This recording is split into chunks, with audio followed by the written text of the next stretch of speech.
રાજ્યમાં ઈ-કેવાયસીની માથાકૂટથી લોકો પરેશાન થઈ રહ્યા છે। રેશન કાર્ડ માટે ઈ-કેવાયસી ફરજિયાત છે, જેથી લોકો વહેલી સવારથી જ લાઇનમાં લાગી જાય છે।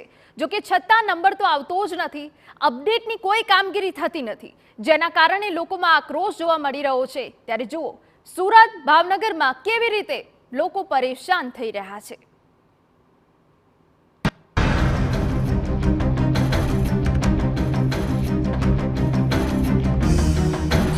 ક્યારે સમાપ્ત થશે લાઈન?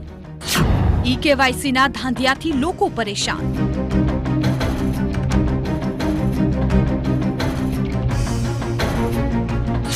પુરવઠા કચેરીમાં લાંબી લાંબી કતારો, અનેક દિવસથી લોકો ખાઈ રહ્યા છે ધક્કા। રેશન કાર્ડ માટે ઈ-કેવાયસી ફરજિયાત।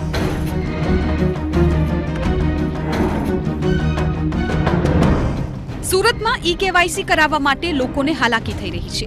સુરત જિલ્લા સહિત શહેરમાં પણ ચિંતાજનક સ્થિતિ જોવા મળી રહી છે।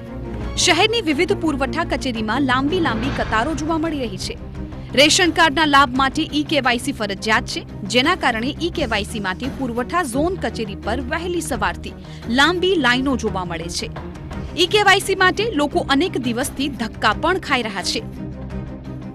આખા ગુજરાતની અંદર પુરવઠા વિભાગ દ્વારા જે કેવાયસી કરવાની જે કામગીરી છે ચાલી રહી છે, તેને લઈને જે લોકો હેરાન પરેશાન થઈ રહ્યા છે, કારણ કે જે લાંબી લાંબી લાઈનો જે લાગી છે અને કેવાયસી જે સમયસર ન થવાના કારણે લોકોએ ભારે મુશ્કેલીનો જે સામનો છે તે કરવો પડતો હોય છે।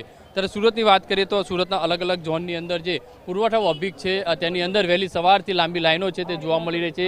કેવાયસી કરવા માટે લોકો છે લાંબી લાઈનની અંદર વહેલી સવારથી ઊભા હોય છે, કારણ કે જે ઇન્ટરનેટ જે ક્યાંક ખોરવાતું હોય છે, ક્યાંક બીજી અગવડો ઊભી થતી હોય છે અને તેના કારણે લાંબી લાઈનો છે તે લાગતી હોય છે। લોકો પાસે સીધા જાણીશું લોકો શું કહી રહ્યા છે। કાકા શું કહેશો, કેટલા વાગ્યાના આવેલા છો, કઈ રીતની સમસ્યા? અમે આ 9 વાગે આવ્યા છે તો હજુ લાઈનમાં ઊભા રહ્યા છે ને હજુ કંઈ મેળ પડ્યો નથી। કેટલી મુશ્કેલી, શું કેવું છે આ બાબતે? આ મુશ્કેલી છે, હવે કામ ધંધા માટે બી તકલીફ પડે છે। હવે એમાં કોઈ લાઈન બરાબર ચાલતી નથી, કોમ્પ્યુટર બી અંદર ડાઉન ચાલે છે। હવે કાં સુધી અમે ઊભું રહેવું? શું કહેશો, કઈ રીતની સ્થિતિ છે, કેટલા વાગે આવ્યા, કઈ રીતની મુશ્કેલીનો સામનો? અમે 9 સાડા 9ના આવ્યા છે અને અમારો 68-70 નંબર છે। આવું 4-6 મહિને કંઈ ને કંઈ કર્યા કરતા હોય। હવે બધાને તો સગવડ હોય નહીં, બરાબર, લાઈનમાં ઊભું રહેવાની। હવે ઘરમાં એક જ સભ્ય છે, હવે ઊભા બી અમે થાકી જઈએ છીએ, બરાબર। કેવાયસી અપડેટ કરવાની કામગીરી ગોકળગાય ગતિએ ચાલી રહી છે, જેના કારણે લાંબી લાઈનમાં ઊભા રહેવા લોકો મજબૂર બન્યા છે। સર્વર ડાઉન હોવાની કર્મચારીઓની રજૂઆત સામે આવી રહી છે। લોકોની હેરાનગતિ સામે તંત્રની ઉદાસીનતા જોવા મળી રહી છે। અત્યારમાં ટોકન આપ્યો છે, પેલા ટોકન માટે લાઈનમાં ઊભું રહેવાનું, પછી ટોકન લઈને આ લાઈનમાં ઊભું રહેવાનું, પણ આગળ ખ્યાલ નથી આવતો શું કરવાનું। લાઈનમાં તો ઊભા રહી ગયા છે કેવાયસી માટે, એ ક્યાંય ખ્યાલ નથી, અમે લાઈનમાં ઊભા છે। પાછળ જોઈ શકાય છે વહેલી સવારથી લોકો છે તે લાંબી લાઈન લગાવી રહ્યા છે, કારણ કે ટોકન આપવામાં આવી રહી છે અને ટોકન બાદ જે લાઈનમાં છે તેમને ઊભા રાખવામાં આવી રહ્યા છે। મહત્વની વસ્તુ એ છે, લોકો સાથે વાત કરીશું। બેન શું કહેશો, ક્યારના ઊભા છો, કઈ રીતની સમસ્યા? 2 કલાકથી ઊભા છે અહીંયા, વારો હજુ નથી આવ્યો, બધે વચ્ચે વચ્ચે પૂછે છે।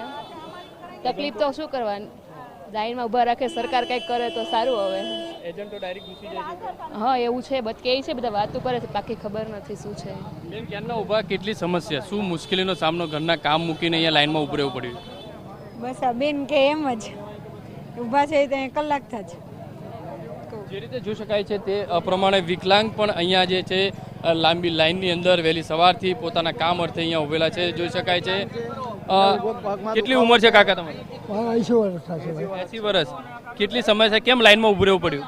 તો પછી કરવું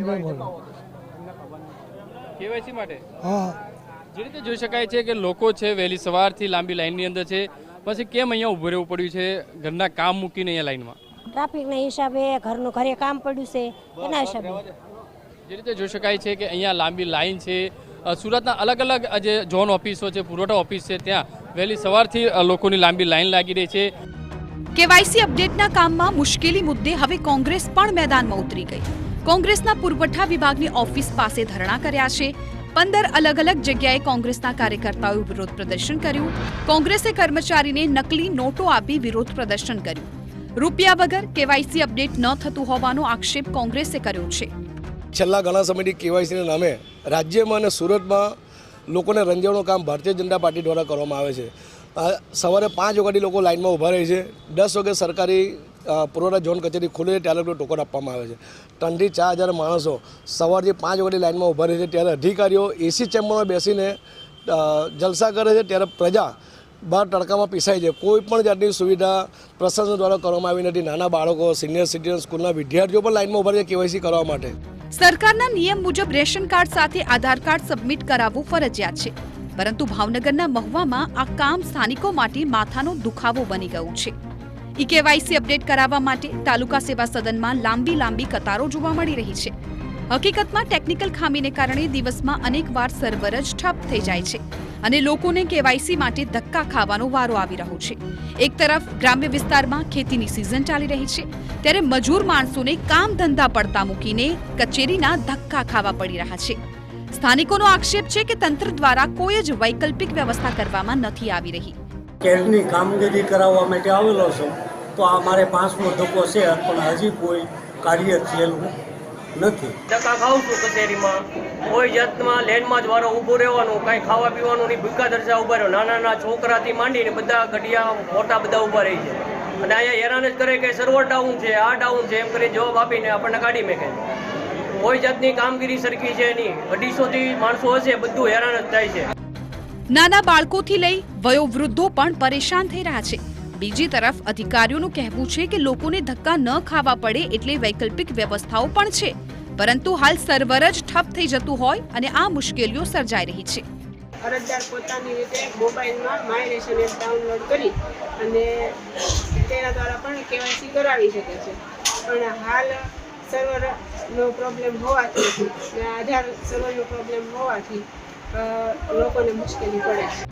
માત્ર સુરત અને ભાવનગર જ નહીં, પરંતુ રાજ્યના અનેક મોટા અને નાના શહેરોમાં આ સમસ્યાથી લોકો હેરાન અને પરેશાન થઈ રહ્યા છે. સુરતથી બળદેવ સુથાર, ભાવનગરથી અજીત ગઢવી સાથે બ્યુરો રિપોર્ટ TV9.